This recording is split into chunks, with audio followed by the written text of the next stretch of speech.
mendengar apa yang disampaikan Prabowo dan juga Gibran Rakabuming Raka.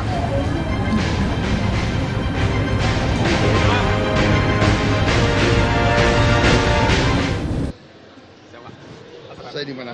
Bapak di sebelah sini, Pak. Saya di sini. Iya, Bapak sebelah sini. Baik, kita akan langsung ke Mas Gibran. Ini merupakan debat pamungkas Cawapres. Nah, kira-kira ini persiapan khusus apa yang dilakukan terkait tema malam hari ini? Tidak ada persiapan khusus sih, justru banyak istirahat. Banyak istirahat gitu ya. Kalau dari Pak Prabowo sendiri mungkin ada wejangan apa yang diberikan kepada Mas Gibran terkait debat malam hari ini? Saya kira nggak perlulah terlalu banyak wejangan. Saya lihat beliau sudah menguasai masalah. Terima kasih. Oke, begitu ya. Terkait ini kan lumayan sibuk dengan ada kampanye akbar begitu. Untuk mengatur waktunya apa kesulitan, Mas Gibran? Bisa diatur kok, santai aja. Santai aja. Mulai semuanya. minggu depan kita genjot lagi. Oke, siap. Terima kasih Pak Prabowo. Terima kasih. Banyak. Mas Gibran, terima kasih banyak. Terima kasih.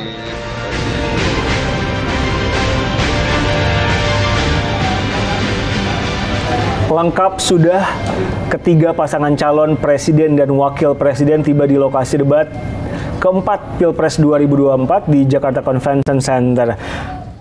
Indonesia ini negara besar. Kita harus bersyukur Indonesia memiliki sumber daya alam yang sangat kaya.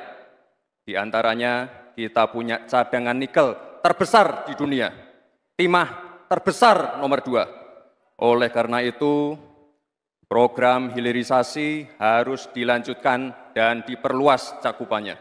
Kita akan dorong transisi menuju energi hijau seperti bioaftur, biodiesel, dan juga bioetanol.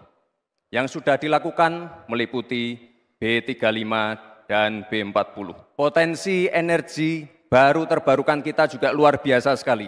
Bisa mencakup 3.686 gigawatt yang meliputi energi surya, angin, air, bioenergi, dan juga panas bumi. Oleh karena itu, kerjasama Pentahelix wajib untuk didorong. Untuk mendorong kesejahteraan petani, akan kita dorong terus ketersediaan pupuk dan bibit yang mudah dan murah. Program PTSL, redistribusi tanah, dan One Map Policy akan dilanjutkan. Insya Allah akan terbuka 19 juta lapangan pekerjaan untuk generasi muda dan kaum perempuan. 5 juta diantaranya adalah green jobs. Green jobs ini adalah peluang kerja di bidang kelestarian lingkungan. Green jobs ini adalah tren peluang kerja masa kini dan masa depan.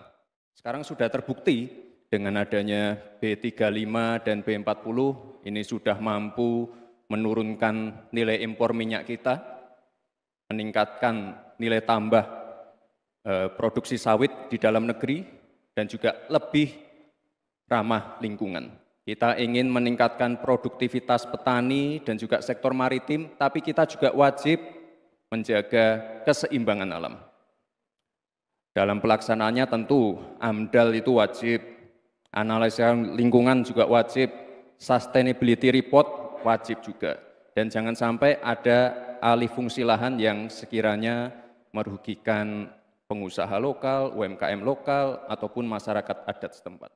Enak banget ya Gus ya, jawabnya sambil baca catatan tadi. Kuncinya di sini adalah ekstensifikasi dan intensifikasi lahan. Kemarin, tahun lalu kita sudah bangun pabrik pupuk di Fak-Fak. Kuncinya untuk meningkatkan produktivitas, ya kita harus genjot kawasan industri pupuk. Kita dekatkan pupuknya dengan lahan-lahan pertaniannya. Dan jangan lupa mekanisasi. Kita ingin meningkatkan produktivitas para petani. Pakai RMU, pakai combine harvester, dan juga kita melibatkan generasi muda melalui smart farming. Pakai IoT untuk melihat pH tanah, keasaman tanah, kesuburan tanah, dan juga penggunaan drone untuk penyemprotan pestisida. Terima kasih. Sekarang sudah ada program PTSL. Sudah berhasil membagikan sekitar 110 juta sertifikat.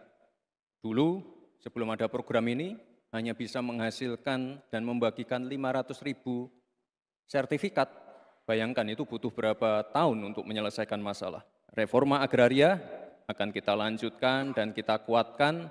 Dan kemarin saya dan Pak Ganjar juga sempat mendapatkan predikat kota lengkap di kota Solo.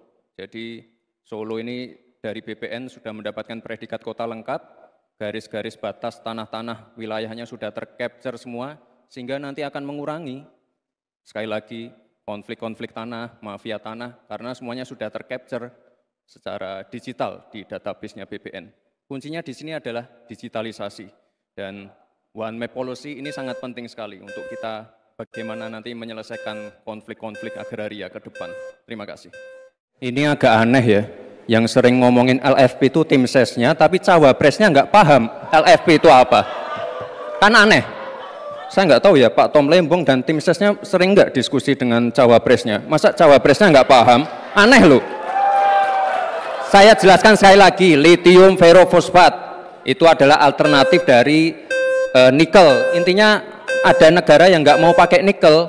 Nah, itu loh Gus yang saya maksud. Apakah Gus Muhaimin juga anti nikel? Kita itu, Indonesia itu adalah negara yang punya cadangan nikel terbesar sedunia. Ini kekuatan kita, ini bargaining kita. Jangan malah membahas LFP. Itu sama saja mempromosikan produknya China, Pak.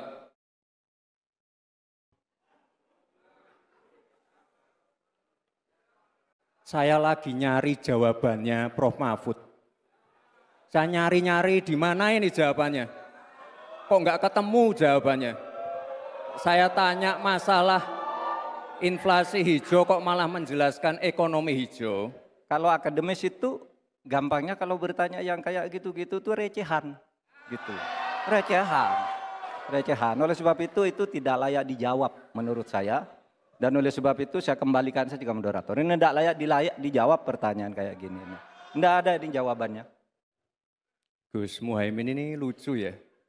Menanyakan masalah lingkungan hidup, tapi itu kok pakai botol-botol plastik itu. Padahal saya, Pak Ganjar, Prof. Mahfud pakai botol kaca. Itu gimana itu komitmennya? Botol plastik semua itu. Pembangunan yang masif harus memperhatikan sisi-sisi lingkungan hidup. Karena sekali lagi, yang namanya bencana kekeringan, banjir, kenaikan air laut, ini ancamannya sudah ada di depan mata. Dan ini adalah ancaman yang sangat nyata. Terima kasih. Dari pasangan Prabowo Gibran, simpel saja solusinya. IUP-nya dicabut, izinnya dicabut, simpel. Karena sesuai Undang-Undang Dasar 1945, pasal 33, ayat 3 dan 4, dan juga Pancasila, sila 4 dan 5, kita ingin sumber daya alam ini dimanfaatkan sebesar-besarnya untuk kemakmuran rakyat.